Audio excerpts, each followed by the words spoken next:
Sir అయితే మీ గురించి కూడా మేము కొన్ని తెలుసుకోవాలనుకుంటున్నాము. ఈ ఇంటర్వ్యూ ద్వారా చాలా మందికి కొన్ని డౌట్స్ ఉన్నాయి. సో మీకు మ్యారేజ్ అయిందా సార్? నాకు మ్యారేజ్ అయింది. ఫస్ట్ మ్యారేజ్ అయిన తర్వాత 3 సంవత్సరాల నుండి ఆమె నన్ను విడిచి వెళ్ళిపోయింది. 3 సంవత్సరాలు నాతో ఉన్నది. అప్పుడే ముందు ఒక బాబు పుట్టాడు, మళ్ళీ ఒక పాప కూడా పుట్టింది. ఆమె నన్ను వదిలేసి వెళ్ళిపోయింది. వెళ్ళిపోయినాక నేను 6 సంవత్సరాలు ఒంటరిగా ఉన్నా. ఉన్న తర్వాత మళ్ళీ ఇంకొక అమ్మాయి తనంత తాను వచ్చి ప్రపోజ్ చేసింది. మీకు నేను తోడుగా ఉండాలనుకుంటాను. అప్పటికే లీగల్ గా నాకు డివోర్స్ అయిపోయింది. 6 సంవత్సరాలు అయిపోయింది. నాకు జ్వరం వస్తే మంచినీళ్ళు ఇచ్చే దిక్కులేని పరిస్థితిలో ఆమె ప్రపోజ్ చేసింది. మళ్ళీ లీగల్ గా పెళ్లి చేసుకున్నాను. మళ్ళీ లీగలే కాదు, సెంటనరీ మెథడిస్ట్ చర్చ్ నాంపల్లిలో 5,000 మంది సమక్షంలో పెళ్ళయింది. Second time. ఇప్పుడు ఫస్ట్ వైఫ్ పిల్లలు మీతోనే ఉంటారా సార్? లేదు, ఆమె వెళ్ళిపోయినప్పుడు బాబుకు 6 సంవత్సరాలు, పాపకు 3 సంవత్సరాలు. ఆమె కోర్టు ఏంటంటే పసిపిల్లలు తల్లితో ఉండాలి అని చెప్పేసి ఆమెకి ఇచ్చేశారు. ఆమె నా మీద వాళ్ళకి బాగా విషం నూరిపోసింది. మీ డాడీ మంచోడు కాదు, అట్లా కాదు, ఇట్లా కాదు అని చెప్పింది. సరే ప్రార్థన చేస్తా ఉన్నాం. చాలా రోజులైనాక ఇంటర్నెట్ లో నా మెసేజెస్, నా పరిచర్య అంతా చూసి మా డాడీ ఒక గ్రేట్ మ్యాన్ కదా, ఎందుకు ఇలా చెప్పారని చెప్పేసి వాడు రావాలని ఆశపడ్డాడు. అది నాకు తెలిసింది. మళ్ళీ వాడిని తీసుకొచ్చుకున్నాం. నా బాబు నా దగ్గర ఉన్నాడు. పాప పెళ్లి అయిపోయింది, అమెరికాలో ఉంది. పాప కూడా ఒకసారి వచ్చి నాతో మాట్లాడింది. She is living her own life in America. ఇప్పుడు సెకండ్ మ్యారేజ్ లో పిల్లలు ఏమన్నా ఉన్నారా? లేరు. ఆమె పిల్లల్ని కనను అని తీర్మానించుకుంది. మరి మీరేమనలేదా? లేదు అంటే ఫస్ట్ పిల్లలు మీతో లేరు కాబట్టి మీకు పిల్లలు ఉండాలి మీ దగ్గర అని అట్లా ఏమన్నా? నేను నా బేసిక్ మైండ్ సెట్ ఏంటంటే స్త్రీని నేను ఒక దేవతగా ఒక ఆరాధించే ఒక మనస్తత్వం నాది. అది that came in to me because of my mother. మా అమ్మ ఒక ప్రవక్త్రి, చాలా పరమ భక్తురాలు, దయ్యాలను వెళ్ళగొట్టేది, అద్భుతమైనటువంటి వ్యక్తి. ఆమె ముద్ర నా మీద ఎంత ఉందంటే చీర కట్టుకొని ఎవరు వచ్చినా కూడా ఏమే ఒక దేవత అనుకుంటానన్నమాట. గనక భార్య మీద ఎప్పుడు కూడా నేను ఏ విషయం కూడా బలవంతంగా వాళ్ళని ఎత్తిన రుద్దను. మరి ఇలా అనుకుంటే మీ మీద సార్ కొన్ని సోషల్ మీడియాలో గాని కొంతమంది అది అపోహ అనుకోవచ్చా లేదా రియాలిటీ అనుకోవచ్చా అంటే ఆ సందేహం మేము మీ దగ్గర అడగాల్సిందే. సో మీరు ఖచ్చితంగా నిజం చెప్తారని నేను అనుకుంటున్నా. అయితే ఫస్ట్ వైఫ్ ఒక 2-3 years కే వెళ్ళిపోయింది, దాని తర్వాత సెకండ్ వైఫ్ కూడా వెళ్ళిపోయింది అన్నట్టు విన్నాము. 23 years ఉన్నది నాకు. ఓకే, అయితే ఓఫీర్ గారికి స్త్రీల మీద చెడు ఉద్దేశం ఉంది కాబట్టి క్రిస్టియానిటీ పరంగా స్త్రీలను ఈ విధంగా వంచిస్తున్నారు అని అంటున్నారు. ఇప్పుడు వంచింపబడిన స్త్రీ ఎవరైనా ఉండాలని చెప్పాలి కదా. మరి ఇప్పుడు నేను స్త్రీలను వంచిస్తే వాళ్ళు ఏం కోడి పిల్లలు కాదు, బాతి పిల్లలు కాదు. వ్యక్తిత్వం మీద నోరుంది కదా. ఆయన నన్ను ఈ రకంగా మోసం చేశాడు అని చెప్పడానికి ఎవరైనా ఒకరు ఆధారాలతో ముందుకైతే రావాలి కదా.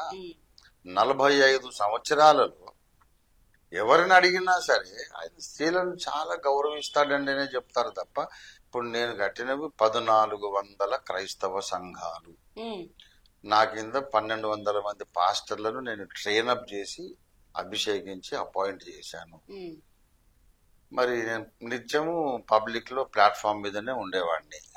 మరి ఇన్ని సంఘాలలో మిమ్మల్ని నానా నానా అంటారని మేము చాలా విన్నాము. అందరు నన్ను తండ్రి డాడీ అనేవాళ్ళే 5 లక్షల మంది పైన.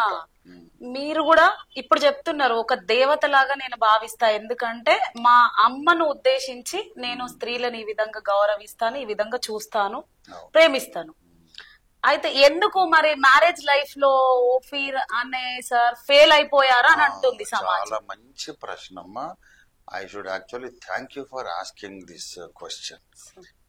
నేను చెప్పాలని అనుకుంటున్నాను. చాలా కాలంగా ఎదురు చూస్తాను, ఎవరైనా అడిగితే బాగుండేది. అయితే ఇప్పుడు నేను చెప్తాను, మీరు ఒక్క 2 నిమిషాలు వినండి.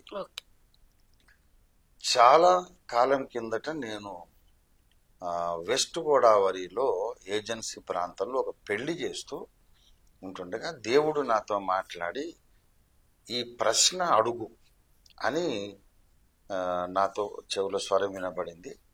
ఇలా దేవుడు అడగమంటున్నాడని నేను చెప్పి ప్రశ్న అడిగాను పెళ్లి ప్రసంగంలో భాగంగా. అది సిఎస్ఐ చర్చ్ వెస్ట్ గోదావరి ఏజెన్సీలో. అది ఏంటంటే ఇక్కడున్న స్త్రీలను అడుగుతున్నాను, మీ భర్త ఎలా ఉండాలి, ఎటువంటి భర్త కావాలని మీరు కోరుకుంటారు, ఎలాంటి భర్త ఉంటే మీరు హ్యాపీగా ఉంటారని అడిగాను. అక్కడ ఉన్న క్రైస్తవ స్త్రీలందరూ యేసు ప్రభులాగా ఉండాలి అని కోరుకున్నారు. చేయిద్దరు అందరూ చేత 200 మంది ఆడవాళ్ళు ఉంటారు. అంటే అర్థం ఏంటి? చాలా క్షమించే గుణము, సహనము, ప్రేమ, అర్థం చేసుకోవడము, ఇవన్నీ యేసు ప్రభువులో ఉండే సుగుణాలు. అలాంటి భర్త మాకు ఉండాలి అని మేము కోరుకుంటున్నాం. అలా ఉంటే మేము హ్యాపీగా ఉంటాం అని చెప్పారు. అయితే రెండవ ప్రశ్న అడుగుతున్నాను, యేసు ప్రభు లాగా ఒకరిని ఎక్కడ తెస్తాము? యేసు ప్రభువే వచ్చి మీకు తాళి కట్టి మీతో భర్తగా ఉంటాడు, అలాగైతే మీకు సమ్మతమేనా? ఎంతమంది ఇష్టపడతారు అని అడిగితే 200 మంది చేతులు ఎత్తారు. ఆలోచించుకోండి, బాగా ఆలోచించుకొని చేయొద్దండి అని అంటే నువ్వు మెల్లిమెల్లిగా ఆలోచించుకొని ఒక్కొక్క చేయి కిందికి దింపేశావు. ఎందుకు అనంటే ఏంటి దింపేశారు? యేసు ప్రభు వచ్చి ప్రాక్టికల్ గా మీ ఇంటికి వచ్చి నీకు తాళి కట్టి మీతో భర్తగా ఉంటాడు, మీకు ఇష్టం లేదా అని అంటే లేదండి అన్నారు. అదేమిటి? విశ్వంలోనే సర్వోత్తముడు పురుషోత్తముడైన ఆయన నీకు భర్తగా ఎందుకు అన్ఫిట్ అయిపోతున్నాడు అని అంటే అసలు పాయింట్ ఏంటంటే యేసు ప్రభు వారు నా భర్త అయితే నన్ను క్షమిస్తాడు, మరి ఆయన ఊరందరినీ క్షమిస్తాడు. ఆయనే నా భర్త అయితే నాకు ప్రేమ చూపిస్తాడు.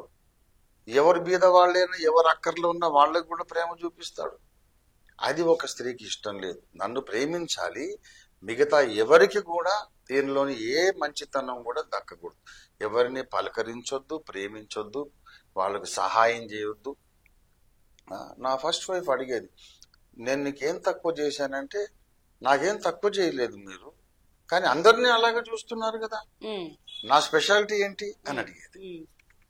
అది ఉన్న అలాంటి స్త్రీలకున్న ఆ మనస్తత్వాన్ని బట్టి నా భర్తను నాకొక పిల్ల, నా పర్సు, నా చెప్పులు, నా నెక్లెస్ అన్నట్టు సంచిలో వేసి పెట్టుకోవాలి, ఇంకెవరి చూపు ఇక్కడ పడకూడదు అనేది. ఇప్పుడు దేవునికి ఉన్నంత విశాల హృదయం కలిగిన వాడిని, హెల్పింగ్ నేచర్ కలిగిన వాడిని సమాజం అందరూ ఆశ్రయిస్తారు. వాళ్ళతో శారీరక సంబంధాలు ఉండవు, కానీ ఎవరికి అన్నం లేకపోయినా అన్నం పెట్టాలి, ఎవరికి స్కూల్ ఫీజు కట్టలేకపోయినా నేను కట్టాలి, అనాథ ఆడపిల్లలకు పెళ్లిళ్ళు చేయాలి. అలాగే నేను 400 జంటలకు పెళ్లిళ్ళు చేశాను. సమాజం అంతా చిన్న దేవుడు అండి అని కీర్తిస్తారు, కానీ ఒక వైఫ్ స్థానంలో ఉన్నోళ్ళు ఇది భరించడం కష్టం.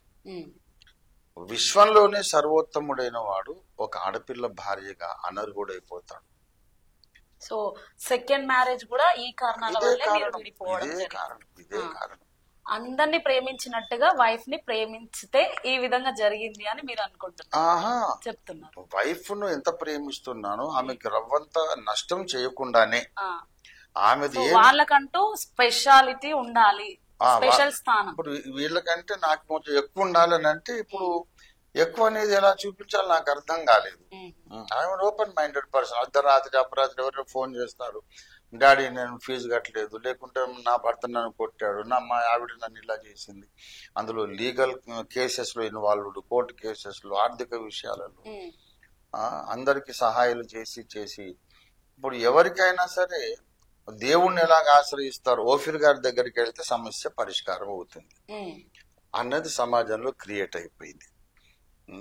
సో నాకేం స్పెషల్ ప్లేస్ లేదు కదా అనేది ఒక స్త్రీ ఎప్పటికీ హర్షించదు దాన్ని. సో వాళ్ళకి అది గిల్టీ ఫీలింగ్ లాగా తీసుకున్నారు, కాదు ఒక డిస్సాటిస్ఫాక్షన్. చాలా మంది పాస్టర్ అమ్మలు ఉంటారు కదా సార్, వాళ్ళు మమ్మల్ని ఇంతమంది విశ్వాసులు, మీరు అన్నారు 1400 సంఘాలు కట్టాము అని, ఇంతమంది మిమ్మల్ని నాన్న అంటుంటే మీరు ఎట్లా ఫీల్ అవుతున్నారో మీతో పాటి ఒకవేళ వాళ్ళు ఉంటే అమ్మ స్థానంలో ఉండేవాళ్ళు కదా, అట్లా కూడా ఫీల్ అవ్వచ్చు కదా. అమ్మ నాన్న ఇంతమంది మమ్మల్ని అంటున్నారు, ఇది మొత్తం మా భర్త గ్రేట్నెస్. అమ్మ స్థానంలో ఉన్నారు. నా సెకండ్ వైఫ్ ను నా శిష్యులందరూ కూడా వచ్చి ఆమె కాళ్ళు ఒత్తేవాళ్ళు, ఆమెకు అంత సేవలు చేసేవాళ్ళు, అమ్మ అనే పిలిచేవాళ్ళు. ఎప్పుడైతే నేను విడిపోతానని నిర్ణయించుకుందో మా సంఘంలో స్త్రీల సమాజం పురుషులందరూ వచ్చి ఆమె కాళ్ళు పట్టుకున్నారు, వెళ్ళొద్దు అమ్మా మీరు వెళ్ళొద్దు, మీరు మాకు కావాలమ్మా, అయ్యగారు మీకు ఏం అన్యాయం చేశాడు, వెళ్ళొద్దమ్మా అని ఆమె కాళ్ళు పట్టుకున్నది. ఇది వెస్ట్ మారేడుపల్లిలో రుక్మిణి దేవి అనెక్సి కాలనీలో జరిగింది ఈ విషయం. అయితే అప్పటికి వెళ్ళడానికి కారణం ఏంటి సార్? అసలు 23 years ఉండి, అంటే ఈ 23 years మీ లవ్ ఎఫెక్షన్ అన్ని చూసి ఉంటది కదా, అన్ని తెలుసుకొని ఉంటది మీ గురించి. అసలు మా సంఘంలో వేరే పురుషులు వచ్చి అనేవాళ్ళు ఏంటంటే, అయ్యగారు మీరు అమ్మగారిని అంత ప్రేమించకండి, మాకు ఇంట్లో ప్రాబ్లం వస్తుందని. ఎందుకంటే వాళ్ళ భార్యలు అనేవాళ్ళట, అయ్యగారు అమ్మగారిని ఎంతగా పువ్వుల్లో పెట్టి పూజిస్తున్నాడు చూడండి, మీరు ఎప్పుడైనా నన్ను అట్లా చూసారా? అయ్యగారు చూడండి అమ్మగారిని ఎంత బాగా చూసుకుంటాడు, మీరు ఎప్పుడైనా నన్ను అలా పలకరించారా అని వాళ్ళ భార్యలు అడుగుతున్నారట. అమ్మగారిని మీరంతా ప్రేమించడం, మాకు ఇంట్లో ప్రాబ్లం అయిందంటే మీరు కొంచెం తక్కువ ప్రేమించండి అనేవాళ్ళు పురుషులు. ఈ సాక్ష్యం నన్నే కాదు, మా సంఘస్థులు ఎవరినైనా ఇంటర్వ్యూ చేస్తే చెప్తారు. నాకు విడాకులు కావాలండి వాళ్ళు అడిగారు, నేను అడగలే. ఇప్పుడు సెకండ్ వైఫ్ తో కూడా విడాకులు అయిపోయింది. ఇప్పుడు ప్రెసెంట్ అయితే మీరు సింగిల్ గానే ఉంటారు. అయిపోయి 10 ఏళ్ళు అయింది. అప్పటి నుండి ఇంకా ఒంటరిగానే ఉంటున్నాను. కోర్టులో నిలబెట్టి ఫ్యామిలీ కోర్టు జడ్జి అమ్మగారు అడిగారు, ఏంటి నీకు ప్రాబ్లం ఏంటా ఇంత అంటే, చెప్పమ్మనండి మేడం నేను దిద్దుకుంటాను అని అంటే, నాకు ఇష్టం లేదంతే, ఏం కారణం లేదు నేను చెప్పాను, నాకు ఇష్టం లేదంతే. ఇలాగే మొండిగా మాట్లాడింది. సరే అప్పటికి నేను చెప్పాను, ఆవిడ వెళ్ళిపోతే ఎలా బ్రతుకుతుందండి, ఆమె అడగకపోయినా మీరు జడ్జిమెంట్ ఇవ్వకపోయినా నేను నెలకు 50,000 ఆమెకు నేను భరణం ఇస్తాను, మళ్ళీ ఉద్యోగం ఎక్కడ చేసుకుని వెళ్ళి. అప్పటికి నాకు 50 ఏళ్ళు, ఆమెకు 40 ఏళ్ళు, ఇంకా మళ్ళీ పెళ్లి చేసుకునే ఏజ్ కాదు కనుక నేను ఇస్తానంటే జడ్జి గారు ఆశ్చర్యపోయారు. ఆమె అడగకపోయినా ఇస్తానంటున్నారు ఏంటంటే, ఇలాంటి మగవాడిని ఎక్కడ చూడలేదు నేను అంటే. మరి ఆమె అంటే నాకు ప్రేమ అండి, కష్టపడుతుంది వెళ్ళిపోయి, ఇలాంటి పురుషుడిని ఎక్కడ చూడలేదని ఆవిడ యాక్సెప్ట్ చేయలే. అంటే ఆత్మాభిమానం, నేను ఎక్కడో ప్రైవేట్ స్కూల్లో టీచర్ పని చేసుకుని బతుకుతాను, ఆయన ఇచ్చే డబ్బు నాకు వద్దండి అని. ఏమంత ద్వేషం ఏంటి, నేను ఎప్పుడు కొట్టాడా, అనుమానించాడా, డబ్బులు ఇవ్వలేదా, తిండి బట్ట తక్కువ చేశాడా, సంసార ధర్మం తక్కువ చేసి, ఏది ఎందుకని అడిగితే ఒక సోషల్ వర్కర్ జడ్జి మేడం గారు ఉన్నారు, ఆమె ఏ రీజన్ చెప్పలేకపోయింది. జడ్జిమెంట్ లో రాసి ఇచ్చారు, రంజిత్ తోఫీ tried to build up his family to his level best, but his wife was adamant, she did not cooperate. అందుకని ఆయనకి ఇష్టం లేకపోయినా చట్టం ఆదేశించిన ప్రకారం ఆమెకు విడాకులు ఇచ్చేస్తున్నాము అని జడ్జి గారు ఓపెన్ గా రాసి సంతకం చేసి సైన్ రౌండ్ సీల్ కొట్టిచ్చారు.